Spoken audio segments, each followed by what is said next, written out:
Hello Mark, I'm Humphrey, and my number is 25. My level at NCUE is Junior. The title of this speech is What Makes a Word Real by Curzan, filmed March 2014. I need to start by telling you a little bit about my social life, which I know may not seem relevant, but it is.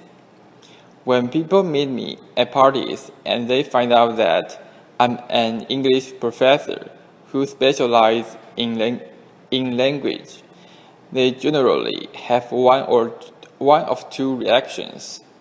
One set of people look frightened. They often say something like, "Oh, I'd better be careful what I say. I'm sure you'll hear every mistake I make." And then they stop talking. And they wait for me to go away and talk to someone else.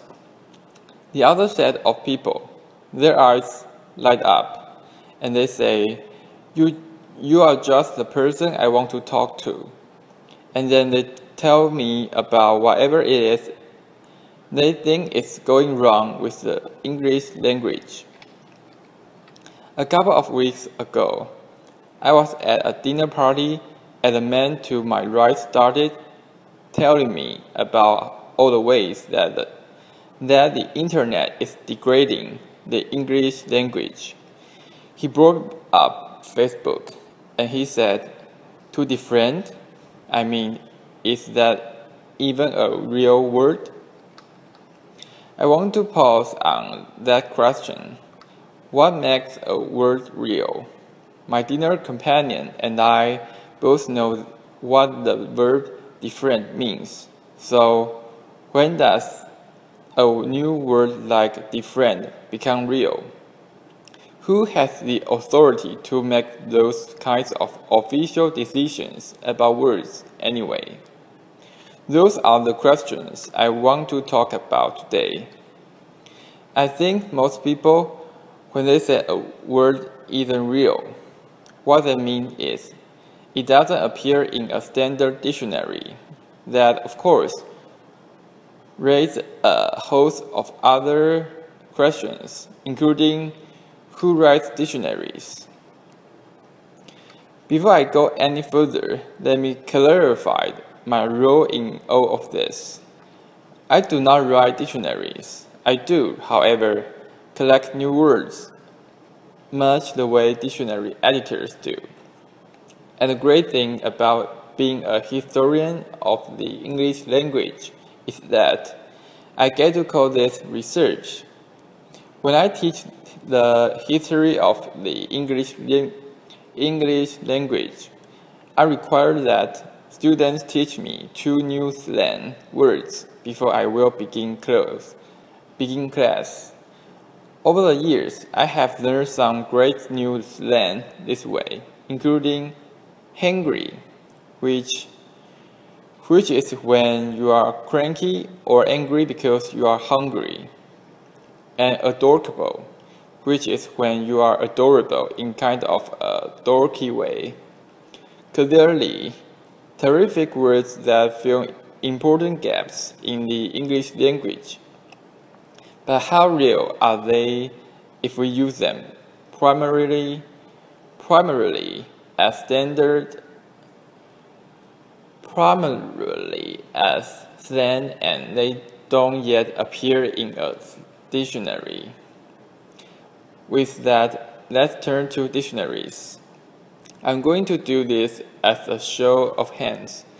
How many of you still regularly refer to a dictionary, either print or online? Okay, so that looks like most of you. Now, a second question, again, a show of hands. How many of you have ever looked to see who added the dictionary you are using? Okay, many fewer. At some level, we know that there are human hands behind dictionaries. But we are really not sure who those hands belong to. I'm actually fascinated by this. Even the most critical people out there tend not to be very critical about dictionaries, not distinguishing among them and not asking a whole lot of questions about who added them. Just think about the phrase, "look it up in the dictionary," which suggests that all dictionaries are exactly the same. Consider the library here on campus, where you going into the reading room and there is a large unabridged dictionary up on a pedestal. In this place of honor and respect lying open, so we can go stand before it to get answers. Now, don't get me wrong, dictionaries are fantastic resources, but they are human and they are not timeless. I'm struck as a teacher what we tell students to critically question every text they read, every website they visit, except dictionaries, which we tend to treat as unauthored, as if they came from nowhere to give us answers about what words really mean. Here's the thing. If you ask dictionary editors, what they'll tell you is they're just trying to keep up with us as we change the language. They're watching what we say and what we write and trying to figure out what's going to stick and what's not going to stick. They have to gamble because they want to appear cutting edge and catch the words that are going to make it, such as LOL. But they don't want to appear fetish and include the words that aren't going to make it. And I think a word that they are watching right now is YOLO. You only live once. Now, I get to hang out with dictionary editors, and you might be surprised by one of the places where we hang out. Every January,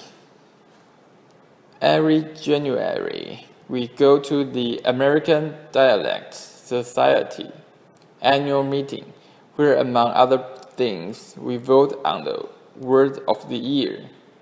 There are about 200 or 300 people who come, some of the best non-linguists in the United States. To give you a sense of the flavor of the meeting, it occurs right before happy hour. Anyone who comes can vote. The most important rule is that you can vote with only one hand. In the past, some of the winners have been tweeted in 2009 and hashtag in 2012. Chat was the word of the year in the year 2000 because who knew what a chat was before 2000 and WMD in 2002. Now, we have other categories in which we vote to, and my favorite category is the most creative words of the year. Past winners in this category have included recombobulation area, which is at the Milwaukee Airport after security, where you can recombobulate.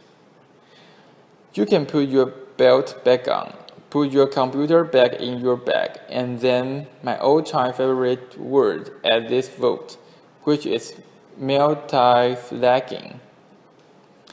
And multi-threading is the act of having multiple windows up on your screen so it looks like you are working when you are actually goofing around on the web.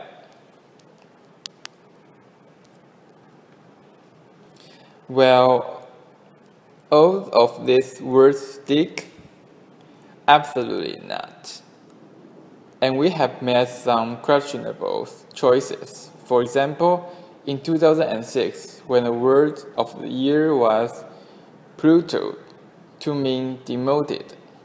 But some of the past winners now seem completely unremarkable, such as app and e as a prefix, and Google as a verb. Now, a few weeks before we vote, Lake Superior State University issues its list of banished words for the year. What is striking about this is that there's actually often quite a lot of overlap between the list and the list we are considering for words of the year. And this is because we are noticing the same thing. We are noticing words that are coming into prominence. It's really a question of attitude. Are you bothered by language fads and language change, or do you find it fun, interesting, something worthy of study as part of a living language? The list by Lake Superior State University continues a fairly long tradition in English of complaints about new words. So here is Dan Henry Alford in 1875, who was very concerned that desirability is really a terrible word. In 1760, Benjamin Franklin wrote a letter to David Hume, giving up the word colonize as bad. Over the years, we have also seen worries about new pronunciations. Here is Samuel Rogers in 1855, who is concerned about some fashionable pronunciations that he finds offensive. And he says, as if contemplate were not bad enough, balcony makes me sick. The word is borrowed in from Italian, and it was pronounced balcony. These complaints now struck us as quaint, if not downright adorable. But here's the thing, we still get quite worked up about language change. I have an entire file in my office of newspaper articles which express concern about illegitimate words that should not have been included in the dictionary, including LOL when it got into the Oxford English Dictionary, and different when it got into the Oxford American Dictionary. I also have an article expressing concern about invite as a noun, impact as a verb, because only these can be impacted, and incentivize is described as boorish, bureaucratic, misspeak. Now, it's not that dictionary editors ignore these kinds of attitudes about language. They try to provide us some guidance about words that are considered slang or informal or offensive, often through usage labels, but they are in something of a bind because they are trying to describe what we do, and they know that we often go to dictionaries to get information about how we should use a word well or appropriately. In response, the American Heritage dictionaries include usage notes. Usage notes tend to occur with words that are troublesome in one way, and one of the ways that they can be troublesome in that they are changing meaning. Now usage notes involve very human decisions, And I think as dictionary users, we are often not as aware of those human decisions as we should be. To show you what I mean, we'll look at an example, but before we do, I want to explain what the dictionary editors are trying to deal with in this usage notes. Think about the word peruse and how you use that word. I would guess many of you are thinking of skim, scan, reading quickly. Some of you may even have some walking involved because you are perusing grocery store shelves or something like that. You might be surprised to learn that if you look in most standard dictionaries, the first definition will be to read carefully or pore over. American Heritage has that as the first definition. They then have as the second definition, skim, and next to that, they said usage problem. And then they include a usage note, which is worth looking at. So here's the usage note. Peruse has long meant to read thoroughly, but the word is often used more loosely to mean simply to read. Further extension of the word to mean to glance over, skim, has traditionally been considered an error, but our ballot results suggest that it is becoming somewhat more acceptable. When asked about the sentence, I only had a moment to peruse the manual quickly. 66% of the usage panel found it unacceptable in 1988, 58% in 1999, and 48% in 2011. Oh, the usage panel, the trusted body of language authorities who is getting more lenient about this. Now, what I hope you are thinking right now is, wait, who's on the usage panel? And what should I do with their pronunciation? What should I do with their pronouncements? If you look in the front matter of American Heritage dictionaries, you can actually find the names of the people on the usage panel, but who looks at the front matter of dictionaries? There are about 200 people on the usage panel. They include academicians, journalists, creative writers. There's a Supreme Court justice on it and a few linguists. As of 2005, the list includes me. Here's what we can do for you.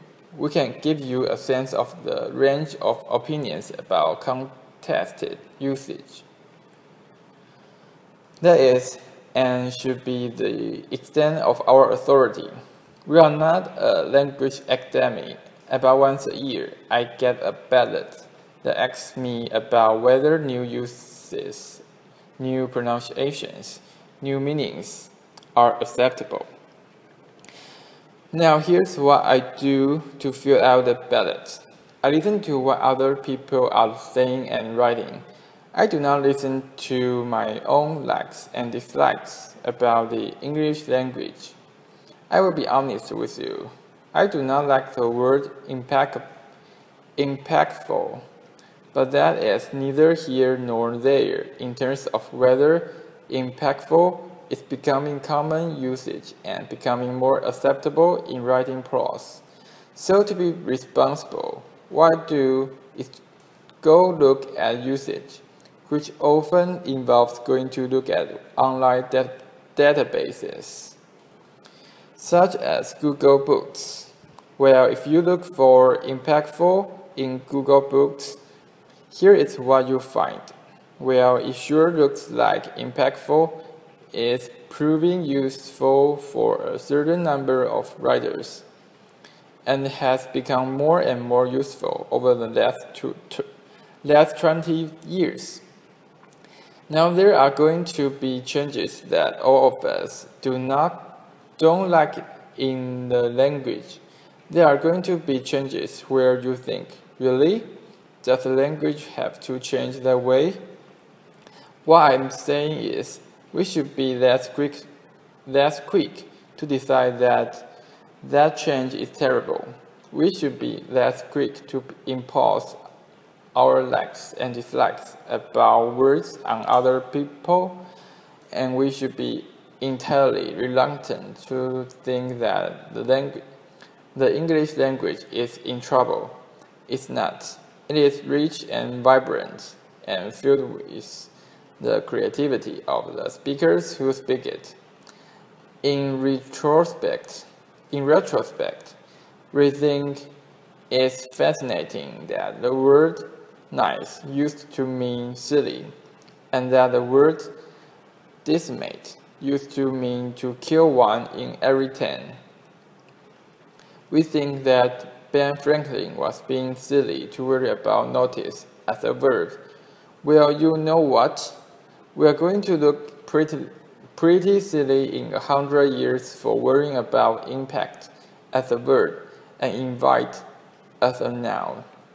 The language is not going to change so fast that we can't keep up. Language just doesn't work that way. I hope that what you can do is find language change not wasteful, but fun and fascinating, just the way dictionary editors do. I hope you can enjoy being part of the creativity that is continually remarking our language and keeping it robust. So, how does a word get into a dictionary? It gets in because we use it and we keep using it. And dictionary editors are paying attention to us. If you are thinking that's all of us decide what words mean, I would say, yes, it does. And it always has. Dictionaries are a wonderful guide and resource. But there is no objective dictionary authority out there that is the final arbiter about what words mean. If a community of speakers is using a word and knows what it means, it's real. That word might be slanging. That word might be informal. That word might be a word that you think is illogical, or unnecessary. But that word that we are using, that word is real. Thank you. This is the end of the speech. Bye-bye, Mark.